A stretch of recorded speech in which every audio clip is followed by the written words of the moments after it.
International Council for Small Business. I'm also Deputy Chair of the Department of Management at the George Washington University School of Business. I wish you all safe, that you all are safe. Happy first day of September. So we are getting back to business, as you may say here, but I am just delighted to continue our series on entrepreneurship and the arts, and with Lenore Miller, Tim Davis, and Pat Thornton. We are just excited to have you all here. We really are. You have no idea how excited I am to have you joining us here, and also our global partners from around the world. The session is recorded and it's also played on Facebook Live here. So, and we'll send you the links. Let me take you to the next slide. And let me just go here, go to the next slide. I think I'm the first one to introduce you, right, Lenore? So this is also some history making here, Pat and Tim and everybody here. So I'm going to officially introduce Lenore now. This is her new title that just came in late last night.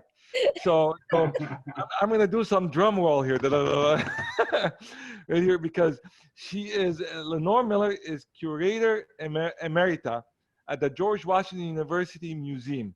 Congratulations, Lenore, well deserved.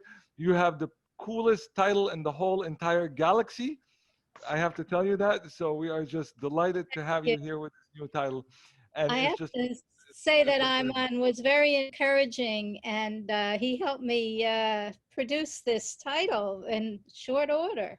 And you're great, Ayman. Thank you. Absolutely. We were talking on the phone, Tim and Pat, and I was like, when are you going to get your emeritus test? She's like, well, I'm waiting. I'm like, email them. Tell them you want it now. so she emailed them, and they responded right away. They said, this is your title. You own this title. Go get it. So we're just excited to have you here with this one. And let me also introduce Tim Davis. And Tim, I'm going to read this bio of yours here because it really is fascinating here. So I'm just going to read it here. Right? Okay. He is widely recognized for his use of mixed media materials and exploring different narratives with graphite, sculpture materials, acrylic, photography, pen and ink, and collage. His focus has been to utilize themes that represent interactions or relationships between stylized figures, mysterious portraits, and unconventional environments, and the narratives are designed so the viewer becomes part of a visual conversation and dialogue presented. I know you also talk you have themes that are very similar to ICSB's themes here. So resiliency really resounded with us as well. His concern has always been the human experience. I'm a big fan of humane entrepreneurship and the dialogue presented. His concern has always been with the human experience and the Black experience. There are stigmas and communications that consume our thoughts and actions to our lives as we continue to question our true self. One thought continually thrives to be true to self, culture, race, and identity. Tim, I'm half Italian, okay? I come from the old school. I come from the old culture. I'm also half Egyptian. So I'm both Egyptian and Italian. So I got blood in me that's like ancestry blood from Egypt and Italy, from the pharaohs to the Romans here. When I see someone with this bio, I know who you are. So I congratulate you. You are. I don't want to give you any labels here, but the thing that comes to our mind is a renaissance. So I just want to let you know. So I just want you to know. Thank you, I appreciate it. Absolutely. Nice to be here. I'd just like to add one thing, that I know Tim is artist, curator, and educator, and the proprietor and founder for 17 years of International Visions Gallery, which is in DC, a bricks and mortar situation that is now becoming virtual presentation. And I have personally visited his gallery a number of times and enjoyed the exhibitions. And I told him the other day, I remember I even bought a little hippo sculpture from his gallery that I treasure. So it's kind of cool. Yeah. Okay. And Tim, I'm a big George Washington history fan. You know, he mentioned a hippo in one of his letters. No. Did you know? Yep. He wrote a letter to an engineer asking about a contraption that the engineer called a hippo. And what it was a contraption that goes under the Potomac to excavate the soil that George Washington was interested in to put as soil on his ground for farming. So he called it the hippo. So in George Washington's letters, there's a mention of the hippo. So just to let Wow. you know. No, didn't know that. Yeah. So, but with that, let me also introduce now Pat Thornton, Executive Director of the Gateway Community Development Corporation. And she had a little problem with her audio here, but I think she does much more connecting Washington, D.C. metropolitan area with a lot of the arts community and with a lot of initiatives. Pat, we are delighted to have you here. Let me introduce her title, by the way. The Gateway Community Development Corporation drives economic revitalization along the U.S. Route 1 corridor through business and neighborhood development initiatives, including promotion of the arts as a community building strategy. Gateway CDC works within the communities of Brentwood, North Brentwood, and Mount Rainier, Maryland, and in collaboration with multiple partners to ensure the success of the entire Gateway Arts District community. Gateway DC is a 501c3 nonprofit orientation located in North Brentwood, Prince George's County, Maryland. So you are an entrepreneur, an artist, and with a bigger cause as well. So what I call is a troublemaker. Welcome to the club.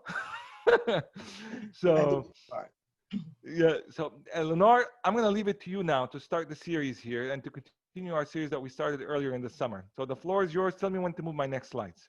Okay. We started with the idea of changing with the times. And that was our first webinar together, Zoom.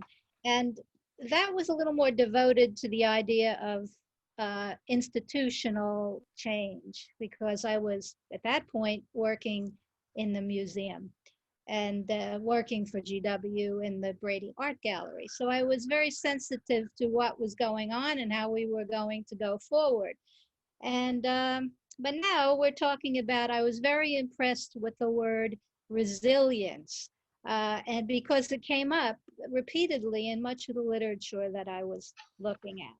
So then when I was talking and thinking about who would be great to talk about this topic, I certainly knew Tim, and I did not know Pat, but we got to talking, and there was a lot in commonality that I found between resiliency and the idea of how we were changing from a society that was kind of rigid for so long with the way arts were presented, and now moving into the virtual environment. So both of these both of the invitations were based on recent work on the virtual sense of appreciating art. So starting at first with Tim's work, currently it's an online exhibition by International Visions and Consulting. And the title is Brave Spaces, Artists, Resilience, Brave Spaces. And this is one can read through this. It's a catalog with information about each artist. And on the cover, we see an image of a flying a child, perhaps, over some imagery that's a little, shall we say, can't quite identify it, but it's the work of Michael, the late Michael Platt, who I knew very well and was a great innovator in digital printing and printmaking. And he used to show quite extensively at Franz Bader Gallery, so I knew him for probably more than 35 years.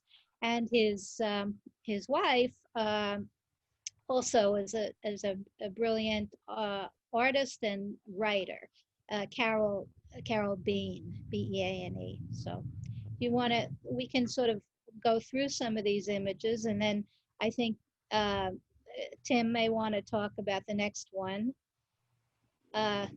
I'm on the next slide. Thanks. This is your work, Tim. So can you just say something about this series for everyone? Yes, thank you, Lenore. I wanted to also go with the cover design that you have mentioned, Michael Platt, which is a good friend and a colleague, and we worked together for many, many years as well. This particular piece is a toner piece that Michael did that he did in 1993, which I wanted to spotlight when I saw this for the catalog of resilience, because the Brave Spaces, I kind of curated this show with 15 artists. This was something that is a second project that I created online. And this was, you know, having artists talk a little bit about the changes that we're going through, as you mentioned. Being resilient in a place where, in their homes, and seeing the things that are happening in our society, and moving forward on the problems that are facing us today. And artists, in many cases, even the first one, dealt with the thing of quarantine and COVID-19, and also things that were happening as people protested throughout. And so this is kind of a result of this particular project. And so for me as an artist and a curator, I was continually asking myself of how to continue to be resilient, how to continue to actually create. And I know a lot of artists all over the world, and many of them were having hard times creating. Many of them were, you know, vasculating between different projects and wondering what's going to happen and how things were going to pan out in the society. But that's why I got together with folks and started to actually build something together. And that's what the purpose of these projects, with the first one 20 artists, and then this one 15 artists, and as we move forward with this. This particular piece that you see in front of you, yes, it's one of the works that I've been kind of creating since I've been in quarantine, so to speak. It's called The Gray Area, the Power Room. And essentially this is dealing with things on the wall. So I kind of turn my attention to what's happening around the space that I have. And I'm kind of concentrating a little bit on symbolism and portraits. And I won't go through everything, but everything has a symbol. For instance, the black male on the left with Africa over is kind of the knowledge that one can gain from Africa, especially the black male who is being targeted in this country in a lot of ways. The red, black, and green flag, meaning, you know, the Pan-African flag, the African flag, the power fist that's there. All these have symbols that I resonate to and wanted to bring to the world in a different way with my architectural design that I kind of created, or it's a realistic kind of work that I created within this. You see Angela Davis on the wall, who is a professor and also a brilliant creator herself, as well as an activist, as well as James Baldwin, individuals that I'm reading while we are going through this. And then, of course, we figured it up with an image that I created, which is the protest sign, or it's called Together as One, which is a hope that we're continuing to do as we protest and move forward on trying to make the changes. And this is what this kind of show is all about, is making the changes, the artists creating something that hopefully make change. And you can show the next slide. Yes, next is, I particularly like this image too, because it's a hopeful image. Preston Sampson, he's holding a dove of peace of some, and it was kind of obviously a realistic work and not figurative. So I don't know the artist, but you do, so. Yeah, Preston Sampson has been in the DC area for many years, went to the University of Maryland, a wonderful, you know, prolific artist who creates lots of images. He's got, you know, the paintings all over the world as well. But he concentrates on the black male a lot. He concentrates on real imagery and real figures and real stories. But he is considered maybe in some sense a portrait painter. This particular area, he's given homage to the African-American male and the man's strength, the dignity, and the courage. It's called, you're absolutely right, it's called Give Peace a Chance. It's acrylic on canvas. This is in response, actually, from this series that he's been doing from the One of Five, which is the young men who were arrested in New York as the Central Park Pride. I'll just kind of read this real quickly. It says 1 in 5 is a response to the cobalt scan and seeing eyes away wary. It represents the inconvenient truth of unfavorable odds of a young Black man falling victim to violence, rather than receiving quality education, opportunities, economic independence. And this is one is Yusef Salim, which is a portrait of Central Park Pride. And so he kind of continues this area of this invisibility of working with bringing light to what has happened in the past with race relations. And this is something that Preston has been working with for many, many years. This history repeats itself. Eric Gardner, Trayvon, he mentions these individuals in his statement, and the list goes on and on. He ends it with the current temperature of America simmering, the race relationships with agents to hate, divisiveness, and helm of the yet. We remain solitude or resilient and with hope and pride and beauty. And yes, this definitely is give peace a chance, which as we are out there and trying to make change, we are trying to actually give peace a chance. We can go to the next one. Next one.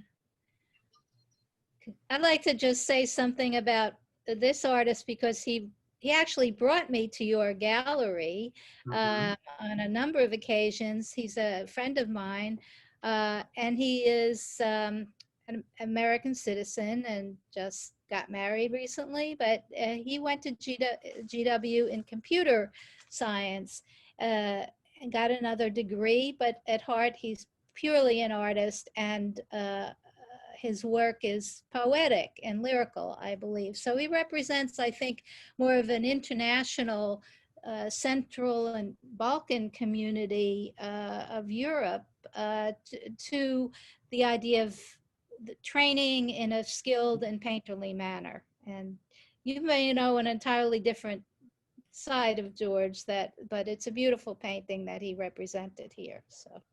Yeah, George is a good friend as well. And interesting enough, I was pretty much his first contact here in the United States years ago, coming in from Bulgaria. He was introduced to the gallery from a friend and wanted to come to the United States for an exhibition. And he didn't speak any English, and we kind of had an interpreter go there, and not go there, but kind of intermediately go between both of us as we made the plans for the show. And the work was sent, and he came over, and his family came over, and we've been friends ever since. And he's a wonderful artist as well, and I wanted to invite him to this resilience show because I knew he had something to say. And the gallery as always has concentrated a lot on the international community as well. And so I would just it's just called Wired Landscape. And I know George does abstract work, and they're all dealing with landscapes or seascapes and so forth. He says he's an observant and a participant during this unusual time, gives him no choice but to be both. He says the question of how active and passive to remain. He's escaping from reality in one way and then being safe. And it's possible, well, he says, that is possible while everything is dynamically connected and there is links between us and everywhere. He's trying to stay connected at the same time, making sure connections don't prorate this unhealthy wave. So again, back to the resilience, back to artists creating things that are real in their own way. And lots of things are happening with this beautiful painting of George's in an abstract way, not necessarily like Preston or mine, where there's symbols and you can see faces and those kind of things. But yeah, George is, I'm sure, still creating and still, I do know him, and congratulations to him on his marriage just recently. Yeah, we can go to the next one. Shakara. Shakara Marcus also is now in Atlanta. She is a wonderful, brilliant photographer that I got to know while she was here at Howard University, and just kind of watching her grow and continuing to move forward in her craft. A good friend of Michael's, Michael Platt as well. And this particular piece, that she has a couple, 2 or 3 pieces in the catalog, as well as a wonderful video that I hope you guys get a chance to see. but she had an opportunity to go. This one is called Hope as well, and this is 2020. It's of course, a photography piece, but she had an opportunity in Atlanta to go to, as many of us, protest and see things on the ground. She said much has happened since the shelter in place and COVID. She didn't have a clue. Artists were asking questions like, how will we make it through this?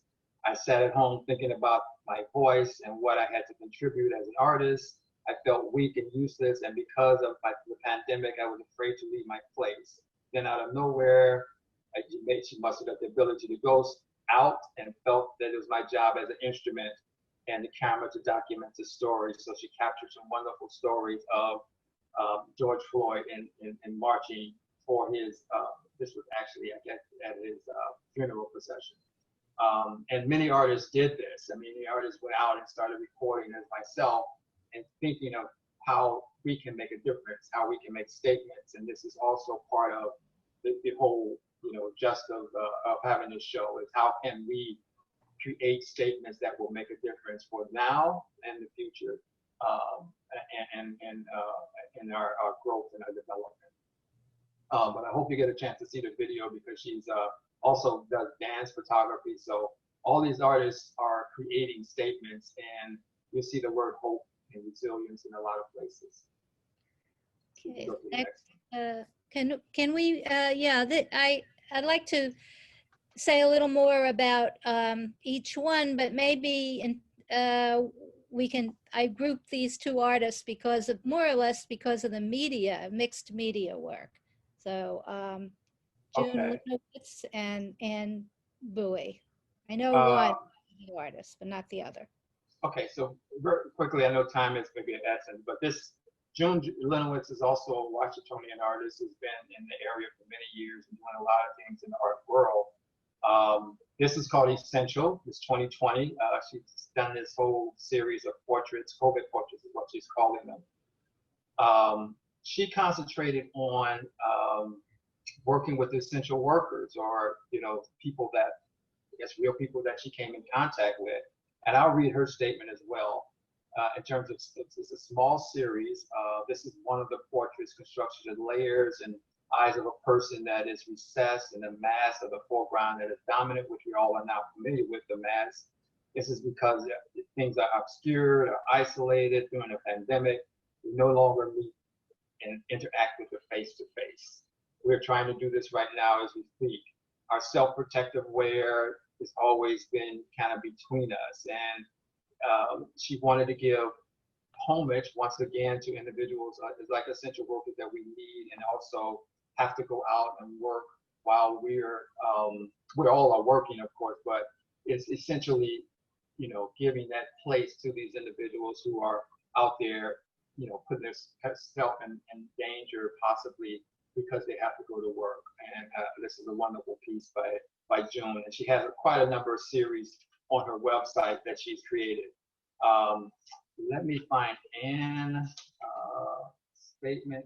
Yeah, Anne Bowie is also an artist who's in Washington I've worked with before, as well as June, and her piece deals with resilience. This is called I'm Always Present. One thing that artists were talking about, people were talking about, is trying to be in the moment and be present. And this is one that manifests itself. She's dealing with, like we said, a mixed media combination, wool, cotton fiber, found objects, repurposed wood. It's 48 inches long. It's a beautiful, beautiful piece that hangs on the wall. And it's a manifestation, she says. Resilience is a manifestation of attitude of great spiritual depth. I experienced and observed that energy and power that we experience when no human power, including ourselves, can save us from despair, giving up hopelessness and bitterness. For me, this means that existence throughout the time and space, it has been and will be. So this is kind of dealing with also the cycles of life.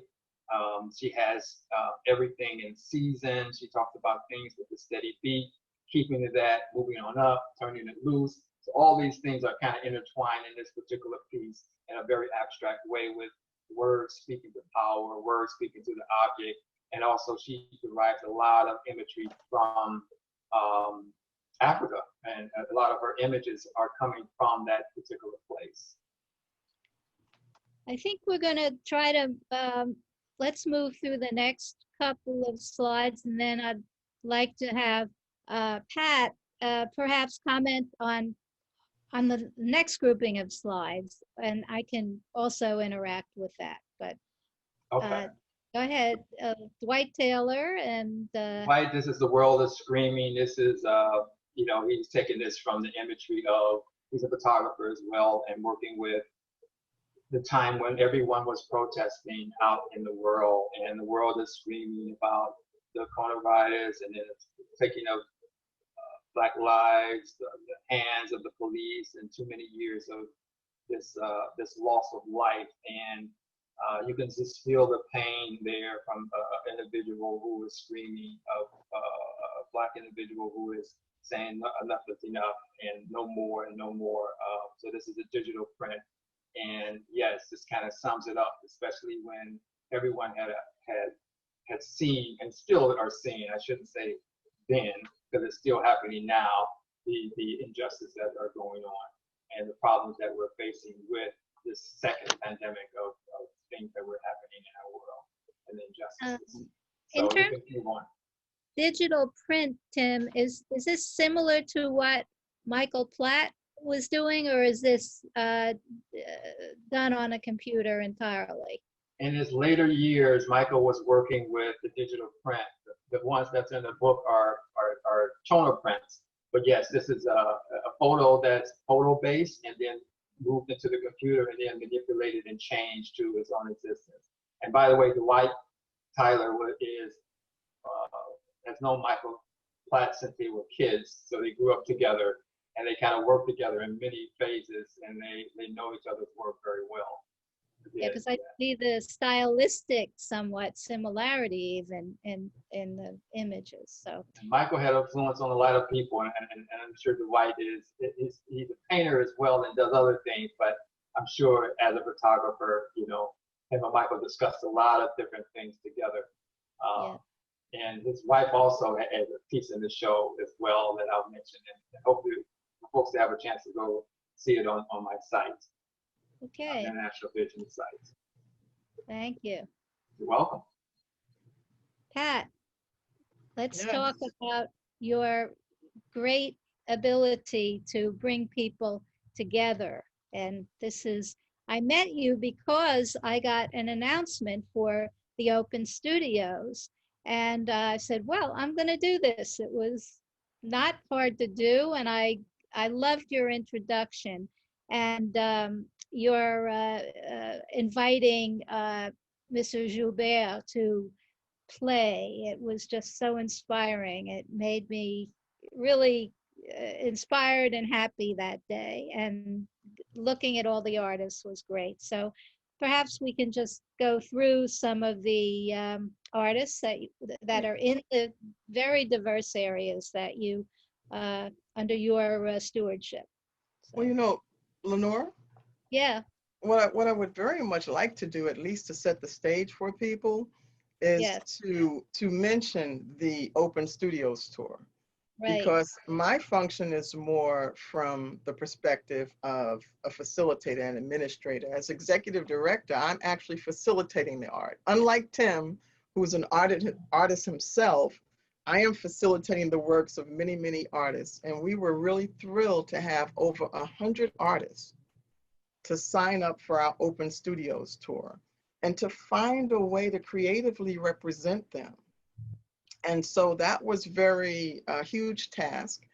And we actually brought together several entities. And I didn't want to take all the credit, if you will, but we actually brought together Red Dirt Studios, Media Arts Lab, the Prince George's Arts and Humanities Council, and Pyramid Atlantic, and Portico Gallery, and many other studios. Some of the art that you have in the slides that you will show, some of the artists are from Artists by the Tracks, which is a part of Otis Street Galleries and now 39th Street Galleries. So the important point that I wanted to make is that you hear a lot about open studios all over the country, And we had to reshape and refit that. And so we decided to have an online open studios tour.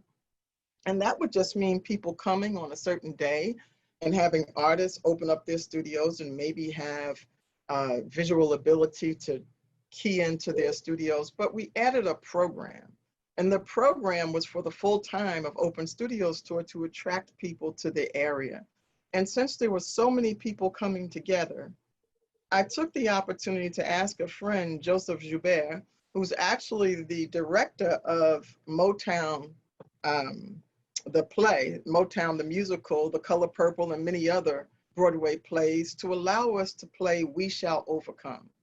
Because I think that in this day and time, what we really need to do is to think differently, think outside of the box, to collaborate, and to find ways where art intersects entrepreneurship. And for me as a facilitator, I need to find ways to tease that out so the artists whom I represent can be seen throughout the world. And we're real thrilled with that. And so I wanted to at least give that prelude. And people can go to gatewayopenstudios.org and you can see the live performance, which was 7 hours of talking about sessions on how COVID-19 has impacted our artists and how they've reshaped their lives. Black Lives Matter and so much more. So I hope that gives people a little of an introduction. Great. But somehow we lost Pat. I don't see your picture any longer. So I don't see my picture at all. yeah. But I'm here. Okay. I never saw my picture, but we can proceed. Pat, what you can do is close your video and open it up again. Maybe that will solve the problem. Okay, sure. Okay. So stop video sharing and then open it up. There you go. It's right here. Can you see my picture now? Yes. Yeah, we see you. Okay, so maybe what we can do is just, I don't mind talking about a few of the artists here that I know, and everybody can participate. Chime in. Chime in. And this is a colleague of mine, Janice Goodman. We actually know each other since going to graduate school at George Washington University. And she was in my office suite upon moving into the Corcoran, GW's Corcoran Gallery and school. So this was taken in her studio, and the next slide, please. Well, I can mention something about Janice, though. She's a professor of fine art at the Corcoran College of Art and Design, George Washington University. She has participated in our open studio several years, but she's over at the Artists by the Tracks. And Artists by the Tracks is over in Otis Street, and there's a conglomerate of artists. There are more than 30 artists right in Artists by the Tracks and Otis Street galleries. And they make up a huge portion of our arts community in the Gateway Arts District. So I wanted to at least mention that she's with Artists by the Tracks. Right. Go ahead. We have the next slide, please. This is kind of a panorama from her studio. And one time she did invite me, and I was out there and looked at her work, and we included one of her more recent paintings in an exhibition I did called Dialogue, which featured artists and both who work at the Corcoran and some of the students back and forth who were were studying. And anyway, her series is very lovely and deals with changing aspects of nature and abstraction together. So, and they're rather large canvases. Most are at least 6 foot square. And I might add that one of the loveliest paintings she ever did from graduate school, actually she was still an undergraduate, I think, but it became part of the GW collection very early on. So yeah, next. Okay, Ann Stoddard. I actually saw this piece when it was installed at the PASS Gallery, which I don't even know if it's still in existence, but it's all about the idea of censorship. This is particularly about the concept under terrorism, which was very ongoing, about waterboarding. And you notice that this sort of implies a flag. And on the walls around it, she had text that had been, I believe it's called redacted. And so much of her work has a very political statement about our society right now, and how we represent the nature of censorship and discovered new things all the time. Her latest pieces had to do with sort of making statements about guns and their use, their proliferation, and using other materials, mixed media installation and sewing, I believe. Do you Yeah, know? I could probably add to and started. So I'll give the perspective as we can see of her relationship to Gateway. Ann started as actually one of our artists in our 39th Street Gallery. Gateway actually oversees 4 sites: the 39th Street Gallery, the Easy Storage Facility, the Gateway Arts Center, and the Media Arts Lab. Ann is at our 39th Street Gallery. She focuses on glass installation, interdisciplinary mixed media, painting, sculpture, and much, much more. One of her exhibits that I really took to was her hood exhibit. She had a hood exhibit actually focusing on Trayvon Martin and using mixed media to display the whole notion. She actually had several hoodies in this exhibit. And the hoodies had cameras in them where you could see yourself. And it was a takeoff from what happened with Trayvon Martin. Ann Stoddard has been with us for a very, very long time. And she's one of our, probably one of the artists who's been with Gateway probably since the beginning. And so she represents very well, and she does a lot of art and creates a lot of art that speaks to politics and what's going on in the world today. Right. Okay, next, we have a couple of more slides here. Ayman, yeah. And Marshawn, I know she's been very prolific. She has a beautiful large studio. I visited her not too long ago either.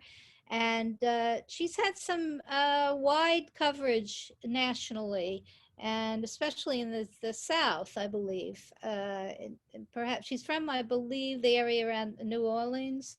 And but her work is is always very colorful, abstract. She uses some mixed media in her work, and is very well represented and successful, I think. So fantastic. You couldn't have said it better. I have nothing to add.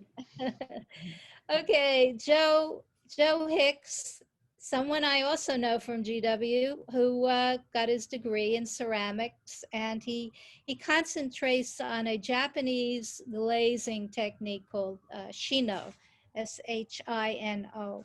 And this is just one example of many lovely works that he has done. Again, this is not hand built, it's thrown on a potter's wheel, so they're really functional ceramic pieces. And Well, I'd like to say something about, yes, more about him. Yeah, well, you know, Joe Hicks, boy, was he the star of our open studio tour. Joe Hicks decided to do a live demonstration. Oh, really? During Open Studios tour of firing up some ceramic pieces. We almost thought we had to call out the fire engine, but he was so dedicated. He went out into his outdoor space to illustrate to people the process.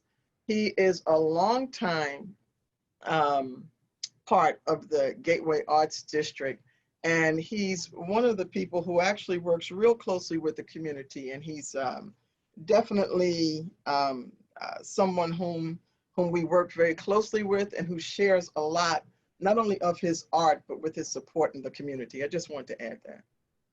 That's right. I know him as a much younger person, I guess. So, Okay. okay. Now, help me with her, Diana Ndaye. Yeah, Ndaye, it appears. And I had told you that I thought she was at Red Dirt, and I looked more closely, and she's actually at the 39th Street Gallery. And that's, again, one of our sites. And to explain, Gateway actually provides art space. It's not a normal, let's say it's not normal, it extends our charge as a community development organization to provide the opportunity for artists to have space at very low prices. So we provide space that's usually at about 1/4 to 50% of the market rate. And Diana Ndaye is at the 39th Street Gallery. She focuses on installations of jewelry, printmaking, and textiles.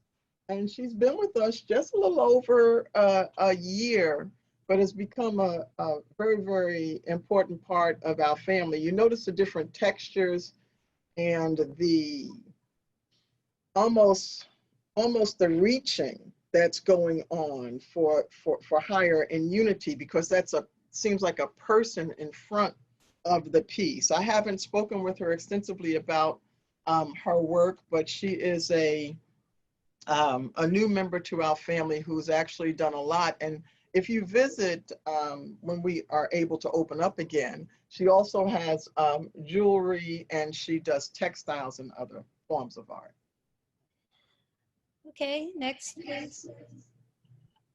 This is another, an artist that I also knew or had seen her exhibitions. And I'm very interested in Japanese art and culture. And Christine Aono is always exploring the idea of the Japanese tradition within a contemporary setting. And here you may notice these are representative of cranes, which are symbols of peace, within a kimono-like structure, a wall piece, I believe. So Christine is quite an interesting artist, and has shown, I believe, with the in the cultural centers of a number of places, Japan Information Culture Center, etc. Do you know? Do you have anything about Christine? No, nothing to add. You've covered her very well. Next slide, please.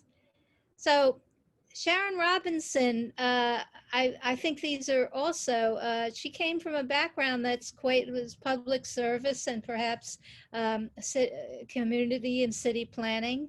And these images within her works, mixed media, incorporate symbols from a variety of cultures. And I like the way she put them together. And again, I don't know her work, but apparently, Pat, may know more about her history. And yeah, she actually mentioned that she'd been in city planning for more than 20 years, worked in transit and urban design field, but she said that at the same time, she had been a full-time artist, muralist, teacher, and art program contractor. And she's exhibited all throughout Washington, D.C. And she actually has traveled with the Harlem Fine Arts show. And that show has gone throughout the whole country. And that Harlem Fine Arts show actually visited the Media Arts Lab last year. Sharon has, she has been teaching at the Art League in Alexandria, the Smithsonian Associates, Howard Community College in Maryland. And during our open studio tour, she gave us a live demonstration on how to actually make a pamphlet, a piece that you can create mixed media with. And so she gave a live demonstration of one of her little classes, and she's over at the Artists by the Tracks. She's over in the same place that Janice is at, Artists by the Tracks. And Artists by the Tracks, as I've mentioned, has a very warm and welcoming and large community of artists. Okay, I think we have maybe one more, one or two more, and I know that Margaret Boozer was also participatory in the initial press preview of the Open Studios, and I would call her work extremely organic in many ways. She actually uses clays and dirt and in her compositions. And I met her a long time ago also because she was highly recommended to be a juror for one of our student art shows. And she juried both ceramics and sculpture. And that's how I believe I met her. So I'm glad that Margaret Boozer was one of the people you selected, because Margaret Boozer is one of our leaders in the Gateway Arts District, who actually spends a lot of time trying to help other artists. She actually heads up Red Dirt Studio. She Right. purchased a firehouse, and she actually opened up the firehouse to have a large number of artists come in so that they can have their own art space. She actually purchased a silk print machine for them and other machinery. So she has gone along the way of creating not only an opportunity for people to have space, but to have access to materials and machinery that allows them to grow their art. She has a piece over at the MGM Grand. She was one of our artists who was featured over at the MGM Grand. In fact, the MGM Grand gave her the red dirt. They actually gave her the clay and everything, and she's interacted with them, and she helps a lot of artists to present their work and to become connected. So it's no surprise to me that she was offered as an option or someone who would be a great juror. She's a strong community leader and a great partner to Gateway CDC and to all of the artists in the Arts District. yes, I think we have perhaps one more here slide or two, a couple of more. Maybe we could just I'll kind let you of- go through them. I'll let you go through those quickly. Okay, well, I don't know Erwin Timmers, but it's a very interesting comment on glass art. Now, this artist, it looks like he's bundling string and other materials, but it's cast in glass. And the next artist being Tim Tate. Another fascinating, where he's a real innovator in the field of glass and art and the use of glass as a fine arts media. And I was intrigued by this piece because it replicates a very interesting frame, an antique frame. And what is the interior but a view of, it looks like Grand Central Station in New York. That's what it looks like to me. Yeah, and he had a show not too long ago that I saw it. I believe it was at the Katzen Arts Center, and he's been a great force in the use of and teaching. I believe he teaches the whole glass program in your institution. Tim also joined our press conference, Yes. and he is a pillar of the Gateway Arts District. Margaret actually has introduced me to Tim. I didn't know him before that introduction, but I understand that he's a huge factor and a huge part, and probably worked with the other gentleman who was in Glassworks. Yes. Okay, and I think there is one more here, and then again, I was interested in the title and what is going on here. I don't really know, but I believe it's a performance piece, and is that correct, Pat? I really don't know. I actually searched for that. She's one thing about Gateway Open Studios is that it's open to all artists to come in. And so you don't have to necessarily be a part of a particular studio, but you can live in the region. But this really speaks to me because she covers her face. Mm-hmm. Cold hands, warm heart. The myths of Black womanhood, because very oftentimes, sometimes because we have to be so stoic and we have to be so professional, we have to do so much by system as opposed to lead with our hearts. Black women are oftentimes misunderstood. And so for me, it speaks to, it takes away the face, and it says, you can't always just judge by appearances. Cold hands, warm heart. There's something in between there. And I really like the symbolism. I may not have gotten it right, but it's very provocative and it's very provoking. It makes me think about Black womanhood and how Black women are oftentimes misunderstood as not having warm hearts. Right. Thank you. So Ayman, you may want to help us here in the discussion. Yes, and, absolutely. Lenore, to thank try you to very move much. this to entrepreneurship, some of the questions that we're doing. So. Yeah, so we're going to do is open it up for some questions here as well. So if you all have a question, please write in the chat section here as we warm up here. But I wanted to get back to Tim as well. Tim, I wanted to get back to you a little bit here. You know, you mentioned resiliency, and I mentioned earlier in our introduction is that the ICSB's theme and one of my main themes in my courses is this concept of being resilient. And I wanted, I come from the business school, or we come from the business side or the entrepreneurship side here, but the session is called Arts and Entrepreneurship here. So we're looking at it from an artistic standpoint or from the arts world here. What does resiliency mean to you as an artist? What comes to your mind when I mention the word resiliency? What comes to you? And then Pat, get ready because the question is coming right at you right after that. Well, resilience means being focused, staying in the moment, and continuing to progress in spite of setbacks.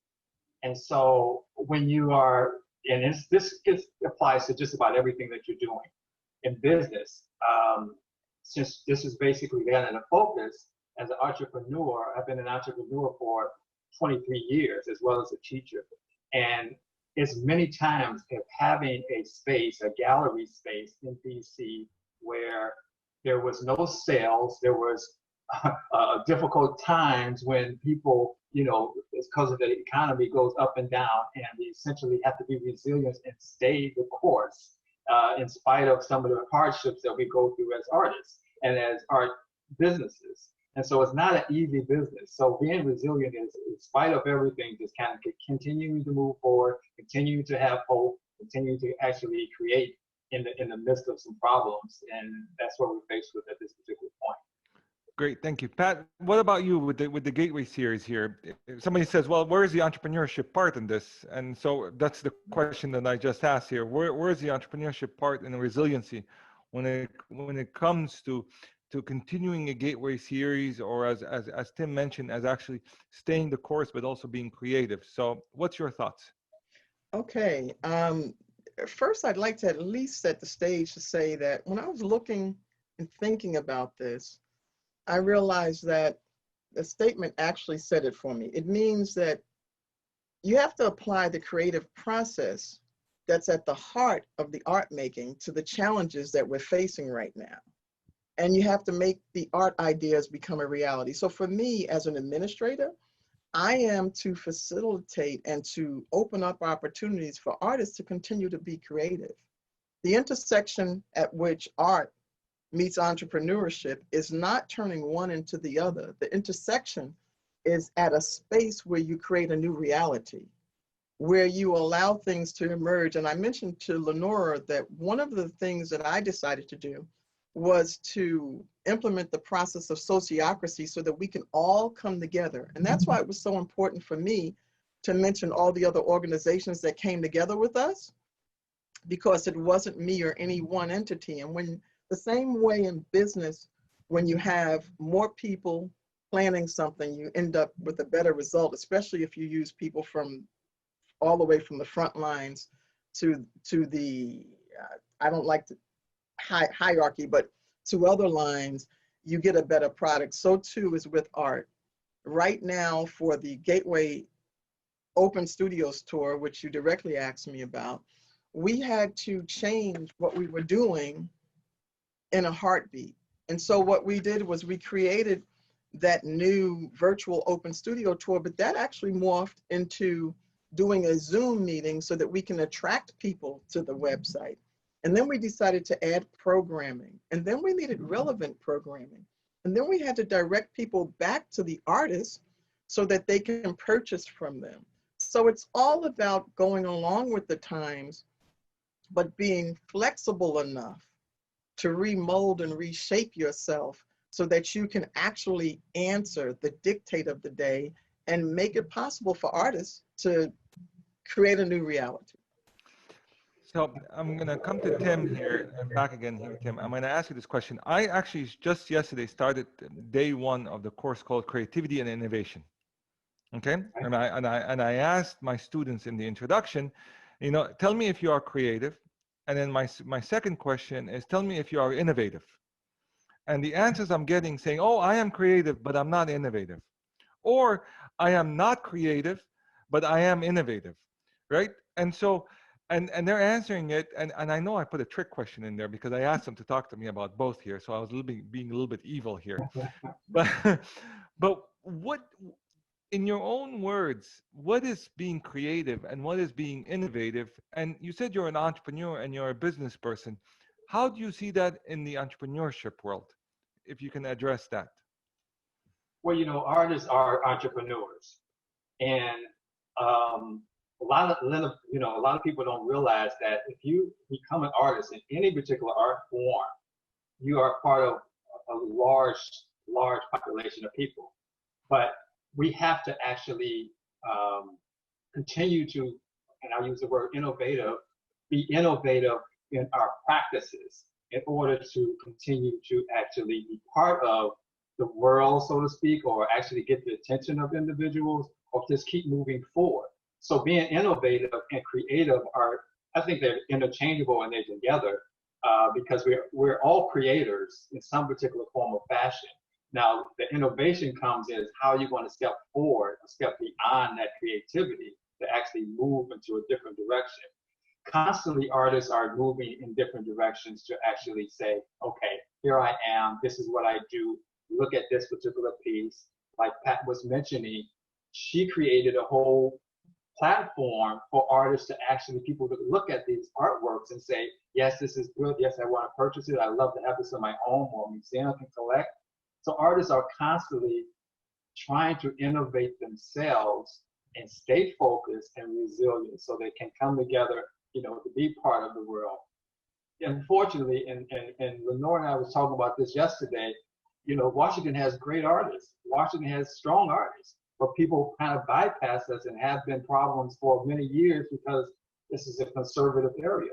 But we have, and I know a lot of the artists that's here have hung here for many, many years and are working. Art is work. Art is innovation. Art is planning and creativity. So it's not a separate thing. So you tell your class that they are innovators and they can be creators. They just have to continue to actually delve into thinking in the process of moving forward, you know, because you can get into a standstill. Pat, your thoughts. Your thoughts onto this question. Oh, I'll add a few. Tim, you actually highlight a few points for me that sparked some thoughts. You know, during this post-COVID-19 era, we've had several forms of innovation. Marcus Johnson was one of the people who we spoke with about his new book. Marcus Johnson is a performing artist. He's a jazz artist, but he now owns Flow Wines. Well, he had written a book in 2016 called Flow, For the Love Of. Post-COVID-19, he decided to produce an audiobook. And during our talk, when we had our session, he talked about how to publish an audiobook. And he's reinventing himself. He was a top chart artist, Billboard chart artist, who wasn't making very much money. But that's what he did. And I mentioned to Lenore that Busboys and Poets, which is a restaurant chain that's headed up by Andy Shalal, who's just a wonderful individual who actually does a lot of public art and a lot of work with the public. They actually hired artists to do murals. And there are artists who were part of the DMV District, Maryland and Virginia League, who actually created art on windows of stores that showed love. And, you know, there's another artist who I read about who actually decided when she couldn't sell her work to go into publishing and to use the art as a backdrop and to get royalties. So those are three ways where people actually became innovative and actually were either able to maintain their art form and show it in a different light, or actually reshape what they're doing. And I think that's what we have to do. So Pat, I'm gonna pick on you a little bit here, and then Lenore, you're coming after Tim here, right? I want you to just imagine a young woman or young man that is experiencing what we're experiencing today, with the protests, with Black Lives Matters, with what's going on in the media here, and they are, call them an entrepreneur, call them an artist here. They're young. You could see the emotions on their sleeves. And the word that comes to me is empathy, right? That you're empathetic with them. But we as teachers, as master teachers here, right? We have to guide them. We have to nurture them. We have to tell them, here's the path. We are like the lighthouse, telling them how to go through these storms here, right? What do you tell these young people, young women, young girls, young men? You know, what do you tell them, Pat? When you sit down with them? Because I love the way you, every time an artist was presented earlier, you smiled and you were very kind. I could just feel the empathy. It's like you were sharing love with them, right? What do you tell them? You know, during this time, I've been looking at a lot of inspirational things, and one of the things that resonates for me, especially with Chadwick Boseman, the person who did Black Panther, transitioning this weekend. I listened to his address to Howard University, and he talked about purpose. And what I tell the young people, because I love all of my artists, you do see a lot of love. I love all of my artists, and I try to do anything I can to further along what they're doing. And for the young people, when we have programs, I tell them, and I want to allow them to focus on what they feel and the expression of what they feel, and without barriers and without caution. And so that's what I would tell the artists. And when we think about art, again, intersecting entrepreneurship, I think in any particular profession, any focus area, any anything that someone's focusing on, when you hear people who are successful, they often say they had many no's, but they stayed true to their passion. So what I would tell people is to stay true to their passion. I got it. That's what I would tell them. Tim, what about you? I agree, Pat. And we have to seek purpose. Mm-hmm. We have to actually understand why we're here, what we're doing, and I'm a former teacher as well, 30-something years as a public educational assistant here in Fairfax County, and also started in Chicago. And all the students do have a something that's inside them that needs to actually be expressed, whether it's through a business endeavor, or art, or music, or like Chadwick, through his acting abilities and so forth. We all have a purpose that we have to actually tap into. So guiding students, I should say, because that's what we do, guiding students to their purpose and to their strengths, and keeping them motivated in that direction is a very, very important area. So it is about their passion. It is about finding themselves in their own identity, and then also what is the reason that is important to you to do the things that you're going to do. That's really a key to living, really, and continuing to move forward. So Lenore? I agree with you, Pat. Yes.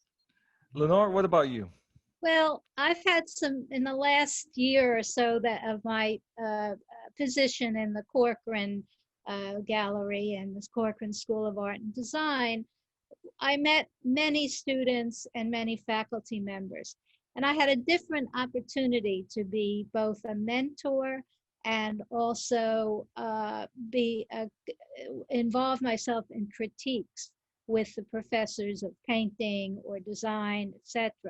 So I feel that my experience, which is a long history at this point of working in museums, of teaching, and in art history, I really encourage the students to read more about art, to know the history, and not believe that they're working in an entire vacuum. And then they will be richer in their abilities to express themselves. So that to me was a real gift that I had from GW, and I really liked working with the young people that I met there. Okay, so let me ask you a difficult question, Pat and Tim here. Okay, I see. I'm an entrepreneurship professor, so in my classes, I ask students to pitch me a business idea. Okay, and the first thing I do is I tell them, okay, and they say, and they're so excited about their idea, and while they're pitching me, I Google it. Okay, and I get 10 ideas or 50 ideas that are exactly the same. Okay, so I know that they didn't do their homework. I know that they didn't actually research the idea, and they think they've invented sliced bread, but they realize that there's 10 other people doing the exact same thing.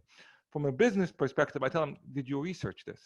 Because there's 10 other people doing exactly the same thing.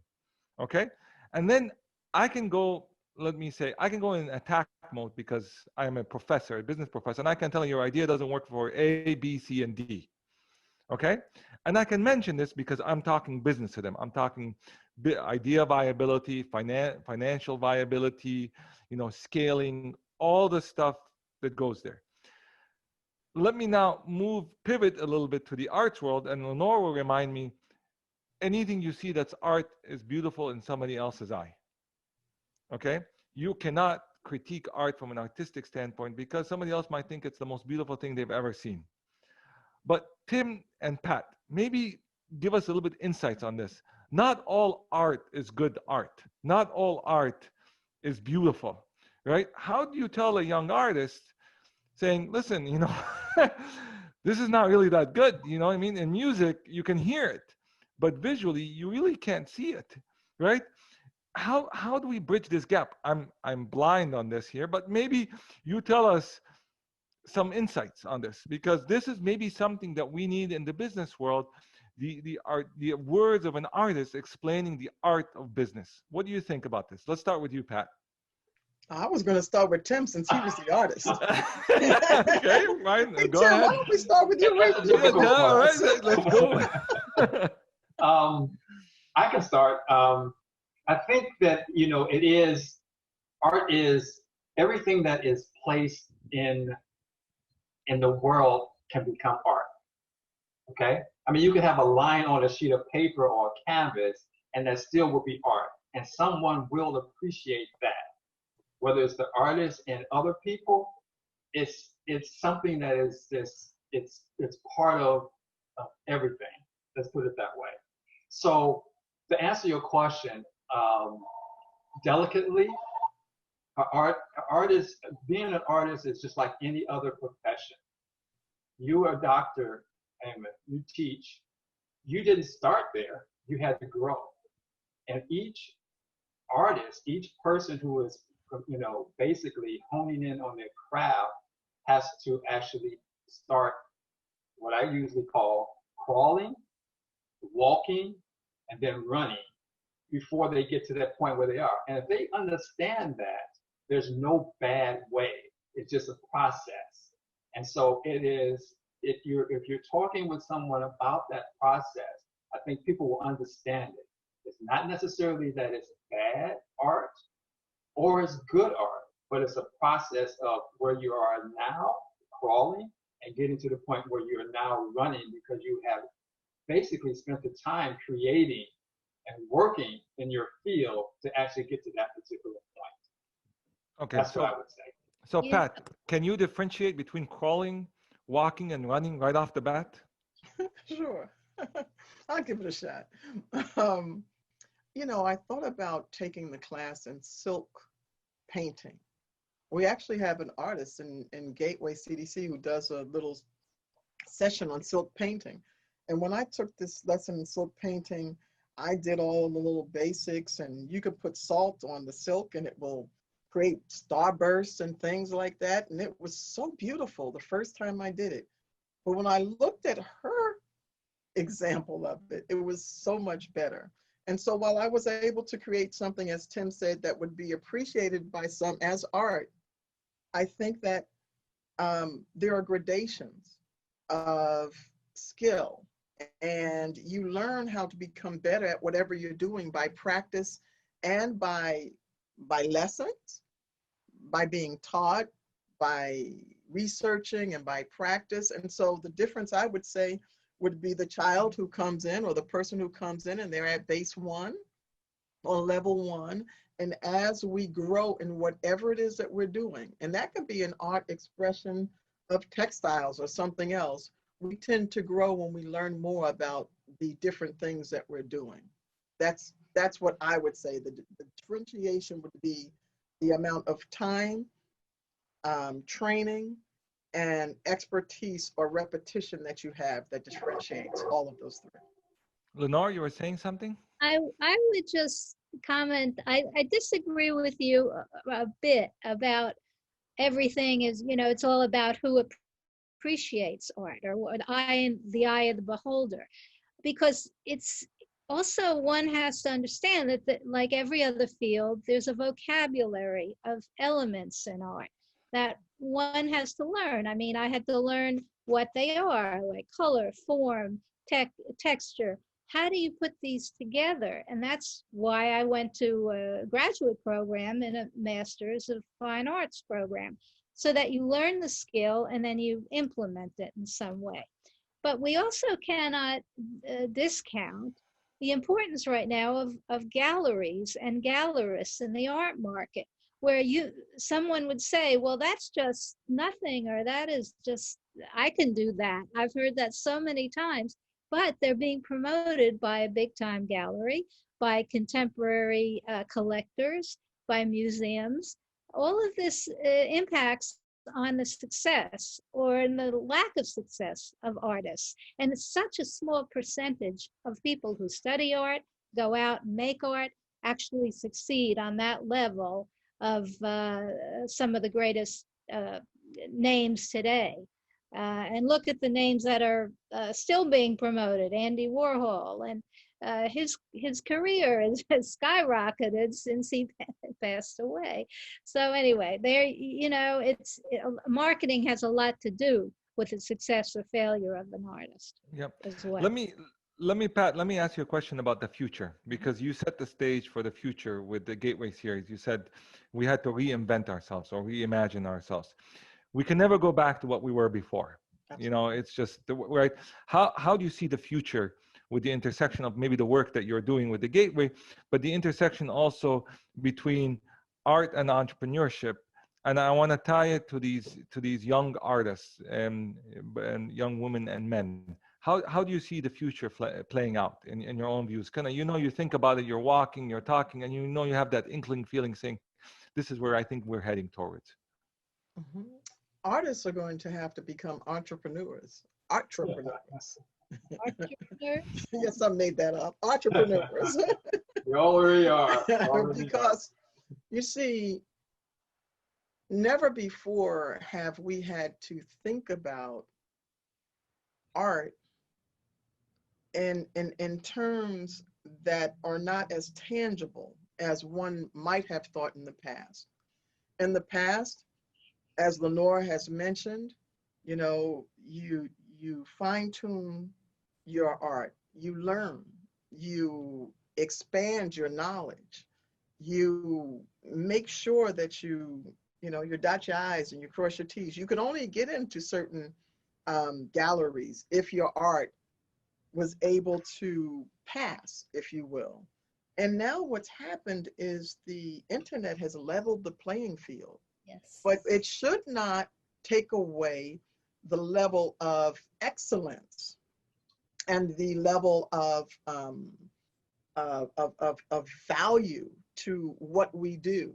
We still need to do our homework. We still need to go through the steps and the motions. I have an artist who actually works with my artist at 39th Street Gallery, and she said, She wasn't trained, professionally trained as an artist, but she has expanded her world into to be so recognized by many artists, and they explained to her in terms what she was doing. She just didn't have the terms to go along with what she was doing. So in the world beyond, since you asked me that question, let me be direct to answer it. I've already begun with my team as we debriefed from our Open Studios tour. We have to hire, I'm writing a grant today to hire production managers for more online events. We need to make sure that we're training, because training's still important. So we need to train the artists. I've already started my curators giving lessons on how to utilize some of the internet resources to showcase what you're doing. I'm also requesting funds to help every artist become merchant ready, to help the artists to learn how to do small videos of themselves. That was all a part of the Open Studios tour that we weren't able to do with each and every of the 200 artists we have. I've invested some more money into our mobile application. We have a Gateway Artbeat mobile application that actually is viewed worldwide. And so what we have to do is we have to catapult ourselves into this medium and more into the technological portion of displaying our art, but we also have to stay true to the training and other things that are necessary to maintain the quality, if that helps. I'm getting excited here. I'm gonna share something with you at the end here, which will get you even more excited here. Okay. So, Tim, what about you? I agree. I mean, you know, what I see right now is artists taking matters in their own hands, not just artists, but people, and realizing where we're at, especially with you know, the pandemic and how things have just completely changed. So again, not dependent on, say, museums or galleries or, you know, collectors, but coming to you, but you have to go to them. So it's like taking art to the people at this particular point, taking art to wherever that it needs to be taken, taking the imagery to wherever it needs to be taken, taking your statements, your profession to where it has to go, and not waiting for something to come to you. And so artists have been always entrepreneurs, but I see that next level that's existing right now, that they're taking things a little bit more serious now, because we have to actually, I have to do it, you have to do it, we have to do it, we all have to do this, because if we don't, we can kind of disappear. And things are now on the screen, online, different places. It's pretty easy to disappear, because if you're not, you know, in that forefront, if you're not planning these things, like you're saying, Pat, going and getting production crews and things like that, it can disappear, unfortunately. And we hope that it comes back up, so of course, but I think it's a time now where you can take it to another level and a different level that will expose what you're doing to more individuals, to the right individuals, to people who see things that maybe wouldn't see it, even if it was put in a gallery and stuck in a particular place that no one would be able to see it, or just a very few people would see it. Now we have to expose ourselves to even more. And it's a challenge, but that challenge I think we're willing to take. We have to take, we have no choice. It's called survival. Survival Great, arts. thank you. Lenore, your thoughts? Well, I totally agree. We were talking about the need for freedom of expression, knowledge, having knowledge, and how do we share this knowledge, and how we're allowing this to change. And I think it's true. Artists have always tried to bring their work in front of the world and the public through many vehicles, such as the art fairs, and all of those things are changing now. So most artists, I think, can be successful being online, and people still are acquiring art very effectively through auctions that are online, through all of these resources. So in a way, many purveyors of art have been on the forefront of showing and showing art publicly through the vehicle of the internet. So I think we all have to be vigilant, but we also have to, I would like to say, hope that the times will change for the better and that we'll be able to gather again in our arts appreciation. I'm encouraged that some of the museums are starting to open because there's nothing like seeing the real work of art in front of you. That is the experience, at least for me. And I would like to see that happen as much as possible in the future. Great.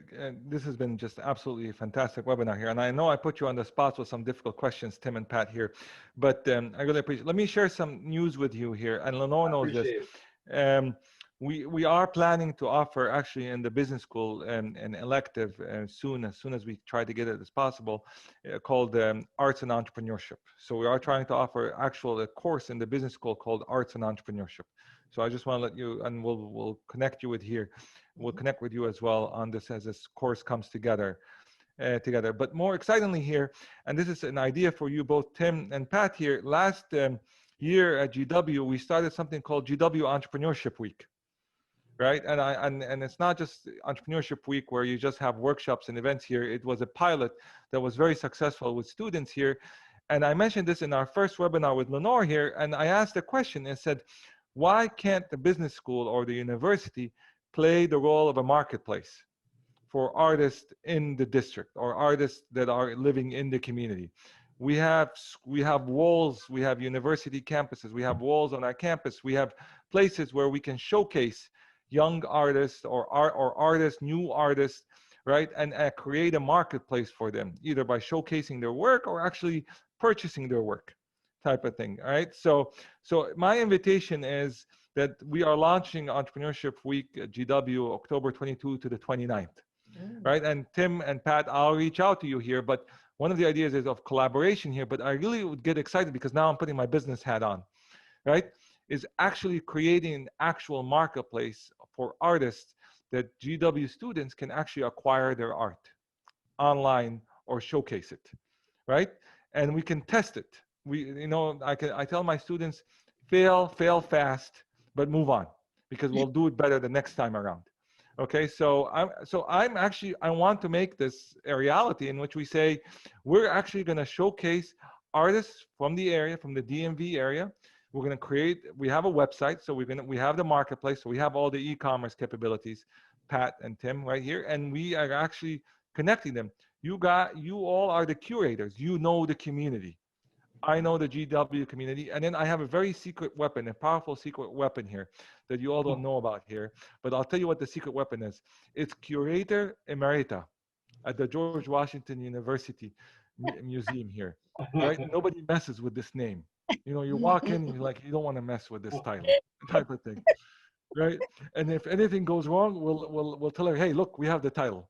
Don't mess, right? Because you never ask for permission, you ask for forgiveness in that sense. Let's try it out. So I invite you in that context here to think about this, and let's reimagine a new world. And that's so. I want to go back to Pat with final comments, and then Tim, and then we'll close it with Lenore. Pat, final comments or message? Well, first, I'd like to thank both you and Lenore for inviting me to participate in this such a valuable conversation. It's been an honor and a privilege. So I'd like to first do that.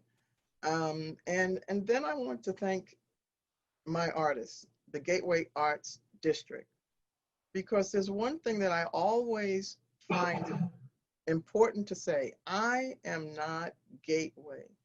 The artists are the people who make Gateway an arts destination. And I must honor the artists and honor their creativity, their stick-to-itiveness, and their devotion to art. I will continue to be the facilitator. So I accept your invitation. I accept your invitation. I thank you for the invitation. We'll be first in line to help pilot that with you. And I thank those who are viewing, and I hope that all of you will go to gatewayopenstudios.org and check out our art and find ways to support the art. But more importantly, just enjoy art and enjoy life. Thank you. Tim? Yes, again, I like to thank you, Doctor and Lenore, woman. And so it has been a pleasure. It's been really a good conversation overall. And it's nice to meet you. And I'm very familiar with what you're doing over there. I know many of the artists that you showed today and many of the artists that's there because I've visited many times. We are a family. And DC is a very good place to be because artists are working hard and we see about each other in many different ways. I think overall, I think what you're doing and what others are doing is very important to our survival, to artist survival, to entrepreneur survival, because it's much attention and being seen and work being seen as possible can give us hope, can give us continuation to actually keep moving forward. When work is shown, seen, then we can say, okay, that's one that's been seen. I'm going back in the studio and working some more. If it's a platform that you can give artists so they can also be seen and then working in the soul, that's even another one. We'll go back and we'll create 2 more pieces. So it's a continuation. So what you're doing is very important, working and understanding what entrepreneur is and just bringing to light the fact that art and artists are workers and they're creators that are important to society, not only important to society, but also, the respect that we are doing our 8 hours, 10 hours, just like everybody else who was doing the jobs and so forth. So thank you. I would definitely be interested in work. So I look forward to that email coming to me about the next steps. And Lenore, thank you very much as well. Thank you. Lenore, I leave it to you to close the session. Well, I would just like to say this has given me up the opportunity, albeit in a rather compressed time frame, to meet an old friend and to make a new friend between Pat and Tim. And I wanted your voices to be the voice of what the community in Washington is really about. And there are many other organizations that I consider both grassroots and also community organizations that have been fostering artists to grow, and especially young artists. And I think your idea, Ayman, is great of introducing students to the potential of enjoying art in a different way. And maybe one of your students would be the spearhead for this opportunity to make a case for how to get art into the GW community, how to buy things to put on their walls or wherever when they come back to school, or how we in general can make it more accessible. Because I think people are sometimes afraid to go take the step forward towards appreciating art because they don't have the skills or the tools. They feel they're intimidated. We have to make art knowledgeable and accessible, and the quality. I still believe in quality as being an important criterion after what the artist is saying is impressive, has to be impressive as well. That's what I learned in graduate school. So especially in printmaking, if you have to make a statement, it's going to be made many, many times in replication. So it has to be a good statement to begin with. So thank you again for this very uplifting time and enjoying the networking with the community. Thank you very much. Thank you, Lenore. Thank you, Tim. Thank you, Pat. Thank you for all the participants that joined us today here. We will continue this series monthly here, but we're excited with all the advancements that we're making here. I want to thank you all. Please stay safe, and we'll be in touch, Pat and Tim. Thank you very much for your time today. Thank you, guys. Bye. Bye.